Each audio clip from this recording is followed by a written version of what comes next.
हाँ तो नमस्कार, कैसे हैं आप सभी लोग। उम्मीद करता हूँ आप सभी लोग स्वस्थ और मस्त होंगे। और एक बार वापस से आपका सभी का स्वागत है आपके अपने YouTube channel you study zone पे। तो आज के इस वीडियो में हम लोग जानने वाले हैं अपने संकट मोचन सीरीज का शुभारंभ करेंगे। और यह हमारे संकट मोचन सीरीज का आज का पहला लेक्चर है। ठीक है, संकट मोचन सीरीज का आज यह क्या है, हमारा पहला लेक्चर। ठीक है, और इसमें हम लोग शुरू कर रहे हैं क्लास 10th के फिजिक्स से। ठीक है, इसमें फिजिक्स के चैप्टर 1 में जितने भी आपके मोस्ट इम्पोर्टेंट क्वेश्चन होंगे, टॉपिक्स होंगे, उन सबको एक वो वीडियो में हम लोग समझ जाएंगे। ठीक है, आवाज़ थोड़ा कटपट के आ रहा होगा, इसलिए माफ़ी चाहूँगा, क्योंकि वीडियो बनाने का आदत ढेर दिन से छूट गया है। क्योंकि आपको पता है मेरा एग्ज़ाम था, तो मैं लगभग आपके 3-4 महीनों से वीडियो आप लोगों के लिए नहीं बना पा रहा था। ठीक है, तो थोड़ा सा आदत छूट गया है, लेकिन कोई बात नहीं, आप लोग कोऑपरेट कीजिएगा।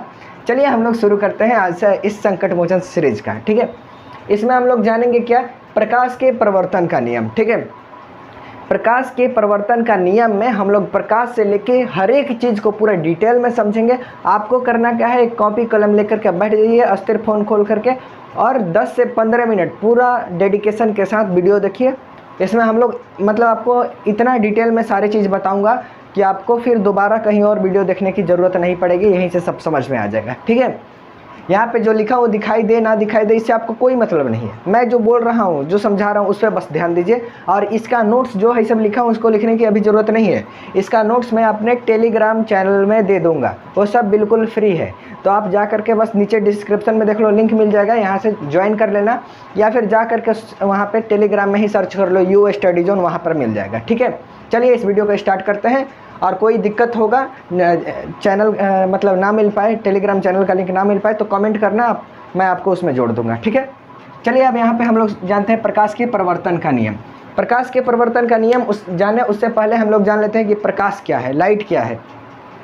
तो देखिए, लाइट एक फैक्टर है, लाइट एक कारक है जिसकी सहायता से हम किसी वस्तु को देख पाते हैं। आपसे पूछेगा एग्जाम में कि लाइट यानी प्रकाश क्या है, तो बताइएगा प्रकाश वह कारक है जिसकी सहायता से हम क्या करते हैं, किसी भी वस्तु को देख पाते हैं। यानी प्रकाश रहेगा तो हम किसी वस्तु को देख पाएंगे, प्रकाश नहीं रहेगा तो नहीं देख पाएंगे। जैसे अभी प्रकाश है तो आप मुझे देख पाते हैं, अभी यहाँ से प्रकाश गायब हो जाए तो आप लोगों को मैं दिखाई दूंगा, नहीं दिखाई दूंगा। यानी प्रकाश वह कारक है जिसकी सहायता से हम किसी वस्तु को देख पाते हैं। ठीक है, और इसी को हम लोग क्या कहते हैं, प्रकाश कहते हैं। तो प्रकाश में आपको कोई दिक्कत है, जिसकी सहायता से हम किसी वस्तु को देखते हैं उसे हम लोग क्या कहते हैं, प्रकाश कहते हैं, यानी लाइट कहते हैं। ठीक है, अब हमें जानना है प्रकाश के परिवर्तन क्या होता है। तो प्रकाश का परिवर्तन जाने हम लोग, उससे पहले सिंपल आप जानिए कि परिवर्तन का मतलब क्या होता है। ठीक है, परिवर्तन का मतलब क्या होता है, तो इसका मतलब यही होता है कि कोई भी वस्तु हो वो जाए और किसी वस्तु से टकरा करके वापस इसी माध्यम में लौट आए, तो इसी को हम लोग क्या कहते हैं, परिवर्तन कहते हैं। जैसे कि मान लो यहाँ पे एग्जांपल के लिए समझो,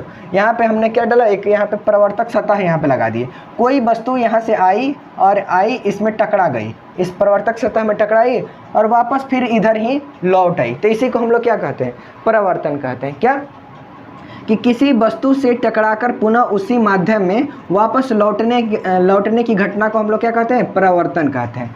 कोई भी वस्तु है, किसी भी वस्तु से जाकर के टकरा करके वापस लौट जाएगी, उसे हम लोग क्या कहेंगे, परिवर्तन कहेंगे। लेकिन हमें परिवर्तन तो पढ़ना नहीं है, हमें क्या पढ़ना है, प्रकाश का परिवर्तन। तो प्रकाश का परिवर्तन किसे कहेंगे, तो सेम जैसे कि परिवर्तन है वैसे ही होगा आपका प्रकाश का परिवर्तन। प्रकाश का परिवर्तन पूछ दे कि किसे कहते हैं, तो बताइएगा कि जब प्रकाश की किरण किसी परिवर्तक सतह से टकराकर वापस उसी माध्यम में वापस लौट जाती है, ठीक है, जिस माध्यम से वह जा रही थी, तो प्रकाश के इस प्रकार की घटना को या प्रक्रिया को हम लोग क्या कहते हैं, प्रकाश का परिवर्तन कहते हैं। ठीक है, समझ में आया ना आया कोई दिक्कत नहीं, अभी मैं समझाता हूँ। देखो यहाँ पे सिंपल सा, मान लो कि यहाँ पे हम तो अभी कोई वस्तु को ले रहे थे, अभी मान लो कि हमने यहाँ पर क्या लगा दिया है, एक ऐनक लगा दिया है। आप अपने घरों में जो ऐनक देखते हो, जिसमें अपना शक्ल देखते रहते हो दिन भर, वही ऐनक हमने क्या कर दिया, यहाँ पर रख दिया। ऐनक को हम लोग फिजिक्स में दर्पण बोलते हैं, आप लोग को समझने के लिए ऐनक बोल रहा हूँ। ठीक है, आगे हम लोग पढ़ेंगे तो मालूम चलेगा कि इसको ऐनक नहीं, इसको दर्पण बोला जाता है। ठीक है, मिरर। तो यहाँ पे हमने क्या लगा दिया भाई, जिसमें आप अपना शक्ल देखते हो, वही ऐनक यहाँ पे दर्पण को लगा दिया। ठीक है, और यहाँ से हमने क्या किया, टॉर्च बारा। क्या बारा हमने, टॉर्च बारा। आपके घर में जो टॉर्च होगा उसको बारा, लेकिन अभी तो टॉर्च नहीं हुआ क्योंकि हम लोग सारा काम मोबाइल से टॉर्च बार लेते हैं। ठीक है, तो यहाँ से हमने टॉर्च बारा, तो क्या होगा, यहाँ से टॉर्च की प्रकाश की किरणें निकलेंगी और निकल के बाद कहाँ से आएगी, सब आएगा यहाँ पे दर्पण पे, यानी जो हमने ऐनक लगाया था उस ऐनक पे पड़ेगा। अब ऐनक पर पड़ेगा तो यहाँ से पड़ने के बाद फिर इधर वापस इधर नहीं ना चला जाता है, ऐनक के उस साइड तो प्रकाश जाता नहीं है। क्या होता है, यहाँ से दर्पण मतलब हमने जो टॉर्च बारा है यहाँ से प्रकाश आएगा और दर्पण के इस साइड जाएगा, नहीं जाता है, दर्पण के उस साइड नहीं जाता है क्योंकि उधर पेंट किया हुआ होता है। यहाँ से टकराता है और टकराने के बाद वापस प्रकाश कहाँ, इधर मुड़ जाता है। ठीक है, यहाँ से प्रकाश आएगा, दर्पण से टकराएगा और वापस पुनः इधर मुड़ जाएगा। तो इसे ही हम लोग क्या कहते हैं, प्रकाश का परावर्तन कहते हैं। लिखने के लिए एग्जाम में पूछते हैं तो क्या लिखिएगा, जब प्रकाश की किरण किसी सतह से परावर्तक सतह से टकराती है और टकराने के बाद पुनः उसी माध्यम में वापस लौट जाती है तो प्रकाश की इसी घटना को हम लोग क्या कहते हैं, प्रकाश का परावर्तन कहते हैं। यहाँ पे है आपका जो दर्पण है इसे हम लोग परावर्तक सतह बोलते हैं, और ये प्रकाश की किरण आई इस परावर्तक सतह से टकरा करके पुनः इसी माध्यम में वापस लौट गई। इसी माध्यम का मतलब कि दर्पण के इसी साइड में वापस लौट जा रही है। अगर इधर आ जाती तो हम लोग बोलते हैं कि अपना माध्यम चेंज की है, लेकिन प्रकाश तो क्या हुआ, इस माध्यम से आ रही थी और इसी माध्यम में लौट गई है, इधर थोड़ी ना आई है। तो वही बता रहा हूँ कि परावर्तक सतह से टकराने के बाद दर्पण पुनः उसी माध्यम में वापस लौट जाती है। तो इसी घटना को हम लोग क्या कहते हैं, प्रकाश का परावर्तन कहते हैं। ठीक है, अब आपसे पूछा जाए कि प्रकाश के परावर्तन का नियम बताइए। ठीक है, ये एग्जाम में हर बार पूछता है, 2 नंबर का पूछ देता है, हिती-बुटी सवाल है, हर बार पूछ देता है लगभग कि प्रकाश के परावर्तन का नियम बताइए। तो प्रकाश के परावर्तन का नियम आपका बताइएगा कि उसमें तो पहले लिख दीजिएगा प्रकाश का परावर्तन क्या है, इसको लिख दीजिएगा कि जब भी प्रकाश की किरण किसी परावर्तक सतह से टकराती है तो सतह से टकराने के बाद पुनः उसी माध्यम में वापस लौट जाती है और इस घटना को हम लोग प्रकाश का परावर्तन कहते हैं। ठीक है, और उसके बाद नीचे तीर का चिन्ह करके लिखिएगा कि प्रकाश के परावर्तन के 2 नियम होते हैं। कितने नियम होते हैं, प्रकाश के परावर्तन के 2 नियम होते हैं। और उसके बाद 1 नंबर में लिखिएगा कि आपतित किरण और परावर्तित किरण और आपतन बिंदु पर डाला गया लंब या अभिलंब तीनों क्या होता है, एक ही समतल में होता है। प्रकाश के परावर्तन का पहला नियम क्या होगा कि आपतित किरण तथा परावर्तित किरण और उस दोनों के बीच में डाला गया अभिलंब तीनों क्या होता है, एक ही समतल में होता है, और इसे ही प्रकाश के परावर्तन का पहला नियम कहते हैं। जैसे कि यहाँ पे देखो है क्या है, आपका एक दर्पण है। ठीक है, एक दर्पण है और यहाँ से हमने एक टॉर्च बारा। ठीक है, तो इसे जो टॉर्च बारेंगे इधर से जो प्रकाश जा रहा है इसे हम लोग कहते हैं आपतित किरण। क्या बोलते हैं, आपतित किरण, आपतित किरण। ठीक है, यहाँ से हमने क्या किया, एक किरण भेजा जिसको हम लोग आपतित किरण कहेंगे, और यह दर्पण से टकरा करके इधर लौट रही है तो इसे हम लोग क्या कहेंगे, परावर्तित किरण। ठीक है, परावर्तित किरण। ठीक है, और इसके बीच में हम एक लंब खींच दिए। ठीक है, लंब है यहाँ पे खींच दिए जिसको हम लोग अभिलंब बोलते हैं। क्या बोलते हैं, अभिलंब। इसका नाम क्या है, अभिलंब। ठीक है, 90 डिग्री के इन दोनों के बीच में एंगल बना दिए, इसको क्या कहेंगे, अभिलंब कहेंगे। ठीक है, अब हमें पूछेगा कि प्रकाश के परावर्तन का नियम बताइए भैया, तो हम लोग क्या बोलेंगे कि हाई जो आपका आपतित किरण है और यहाँ पे जो आपका परावर्तित किरण है और हाई जो अभिलंब है, ये तीनों क्या है, एक ही समतल में होगा। अब एक ही समतल का मतलब समझिए, एक ही समतल का मतलब कि इस तरह रखने पर ये तीनों एक ही चीज़ में आ जाए, एक ही सरफेस में आ जाए तो उसे हम लोग क्या कहेंगे, समतल कहेंगे। इसको समझाने के लिए 1 सेकंड आप लोग रुकिए, मैं आपको समझाता हूँ अच्छे से।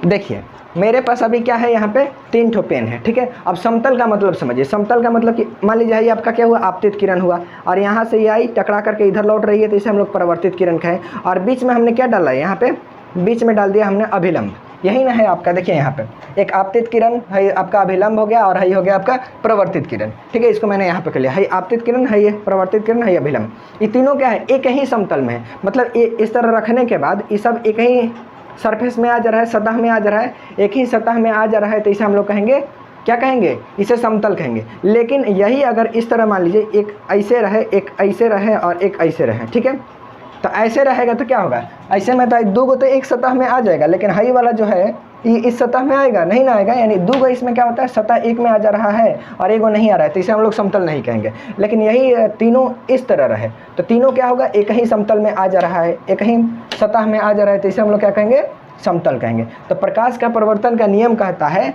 कि आपतित किरण, परावर्तित किरण और अभिलंब तीनों क्या होगा, एक ही समतल में होगा, कोई आगे पीछे नहीं होगा। यही है आपका प्रकाश का परावर्तन का पहला नियम।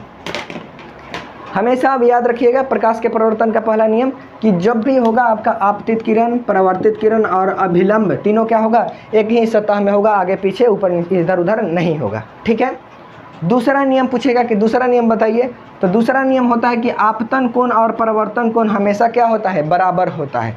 प्रकाश के परावर्तन का दूसरा नियम क्या है, दूसरा नियम है कि आपतन कोण परावर्तन कोण हमेशा बराबर होगा। ठीक है, अब आपतन कोण क्या कहलाता है, देखो यहाँ पे हाई आपके क्या है, आपतित किरण है, हाई अभिलंब है, और इन दोनों के बीच में है जो कोण बना है इसको हम लोग आई से सूचित करते हैं, और इसी कोण को हम लोग क्या कहते हैं, इसी कोण को आपतन कोण कहते हैं। क्या बोलते हैं, बोलो तो, आपतन कोण, आपतन कोण। और यहाँ पे देखो, यहाँ पे परावर्तित किरण और यहाँ पे अभिलंब है, तो ये दोनों के बीच में जो कोण बनेगा इसे हम लोग कहेंगे परावर्तन कोण। क्या बोलेंगे, परावर्तन कोण। ठीक है, तो हमेशा क्या होगा, हमेशा है जो आपका आपतन कोण है हमेशा इस परावर्तन कोण के बराबर होता है। यही प्रकाश के परावर्तन का दूसरा नियम है।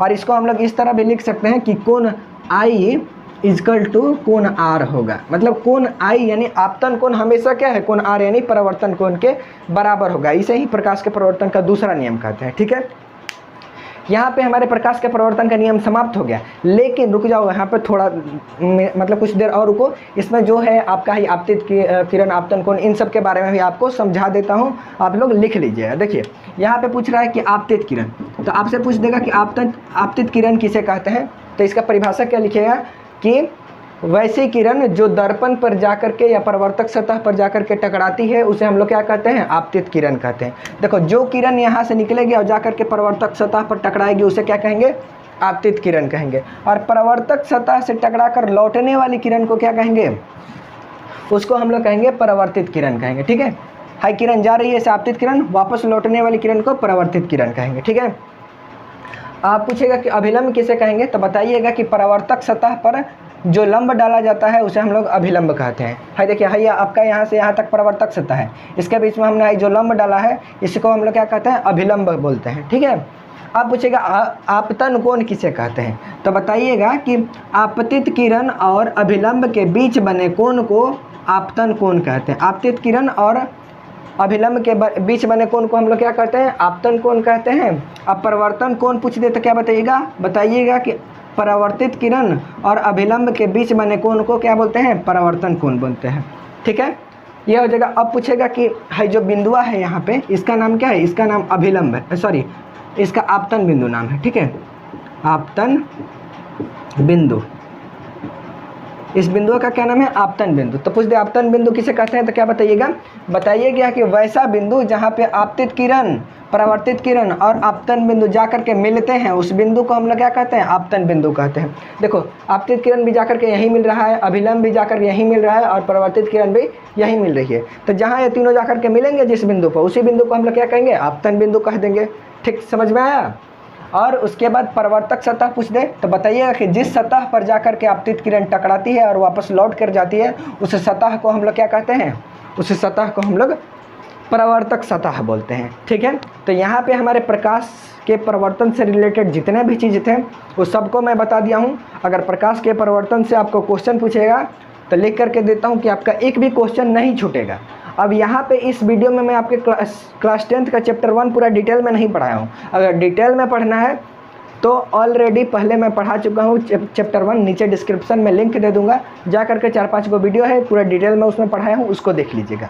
इसमें हमने प्रकाश के परावर्तन के बारे में हर चीज़ जान लिया है। अगर कुछ भी इसमें समझ में ना आया हो तो बेशक नीचे कमेंट कीजिएगा, कमेंट आपके लिए बिल्कुल फ्री है, उसमें कोई चार्ज नहीं लगेगा। तो कुछ भी समझ में ना आया हो तो नीचे कमेंट कीजिएगा, अन्यथा टेलीग्राम चैनल पर जाकर के मुझे मैसेज कीजिएगा, मैं बता दूंगा। ठीक है, इस वीडियो को यहीं समाप्त करते हैं और इसके अगले पार्ट में, पहला वीडियो तो हमने देख लिया संकट मोचन का, दूसरा वीडियो में हम लोग क्या जानेंगे, दूसरा वीडियो में हम लोग जानेंगे उत्तल दर्पण में बना प्रतिबिंब, तीसरे में जानेंगे अवतल दर्पण में बना प्रतिबिंब। और इसी तरह आपके क्लास 10th में जितने भी इम्पोर्टेंट क्वेश्चन हैं, इम्पोर्टेंट टॉपिक है जो आपके एग्जाम में पूछ सकता है, उस सब को हम 10 से 15 मिनट में पूरा कवर कर देंगे। ठीक है, तो डेली आप लोग जहाँ पढ़ते हैं वहाँ पढ़ते रहिए। मात्र 10 से 15 मिनट का रोज़ एक वीडियो आपको मिलेगा, उसको देख लीजिएगा। और हो सके तो एक 10-20 रुपये वाला कॉपी खरीद लीजिए, उसमें मैं जो नोट्स आपको दूँ, मतलब जो वीडियो मैं पढ़ाऊँगा उस सबका नोट्स दूंगा, उसको कॉपी में आप लोग नोट कर लीजिएगा। यहाँ पे समझा दूंगा, आपके दिमाग में रहेगा, रिवीजन करते रहिएगा और आप अपने बोर्ड एग्जाम में फोड़ के आएंगे। ठीक है, तब तक के लिए पढ़ते रहिए, मस्त रहिए, स्वस्थ रहिए। धन्यवाद। वीडियो को यहीं समाप्त करते हैं, मिलते हैं अगले वीडियो में।